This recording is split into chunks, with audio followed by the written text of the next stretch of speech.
Hola, mi gente. Good morning. This is Julio with his daily chats, which you could be watching in the evening or you could be watching in the afternoon.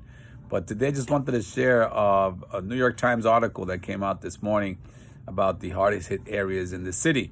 And they basically talked about the areas that were the least hit with the coronavirus. It broke it down into zip codes. It broke it down into neighborhoods. And what was not surprising to me after you read through all of the stuff is the fact that there's been more corona, deaths and the issues here in the South Bronx, where we always said that there was going to be a problem. I've been on record.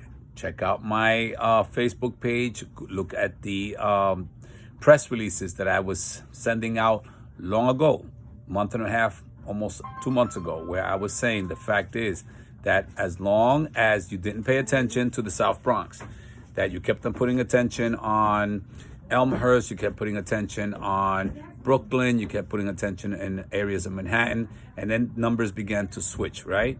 So we went from the 4th to the 3rd to the 2nd to the 1st. And I said that only because, again, common sense. I don't need experts. I don't need consultants. I live here. And when you have as many congested areas as we have with the number of NYCHA projects, NYCHA houses, when you have the number of people that have to go to work, these are the essential workers, by the way, the people that we never paid attention to, but the ones that are behind the restaurant kitchen doors, the ones that are in the basements cleaning, the one that are delivering, the one that are cashiers. All these people are essential workers too. So they're paying a lot of attention on the frontline essential workers, which we thank them, oh my God, tremendously. The nurses and the doctors and the MT staff that were there, medical staff. Congratulations. But also we have essential workers in the other areas, which are the people that basically live in our community. And very few items were said about that. Very few things were put out about that. I didn't. I put out a poster that said gracias. And I went to a lot of the different places to send it to them. And they were so gracious to put it up because they said, thank you. Nobody has paid attention to us. But I just want to focus on this issue where I had said from the beginning that the coronavirus was going to hit the Bronx the hardest. Nobody paid attention. Nobody wrote about it. But the New York Times wrote it this morning, something that we said.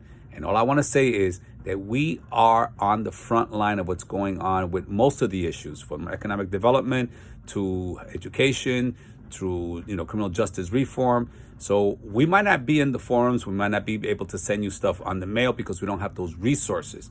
But trust me, we are the most revolutionary campaign, meaning not violent revolution. Please get that out of your head. Revolution, meaning total change. The South Bronx needs total change. And that's why I ask you to please continue to support me at www.juliopavon.com. Whatever you can donate can help us out because we are on the front line and we're saying what others are not saying. Thank you so much because this revolution is and will continue to be televised.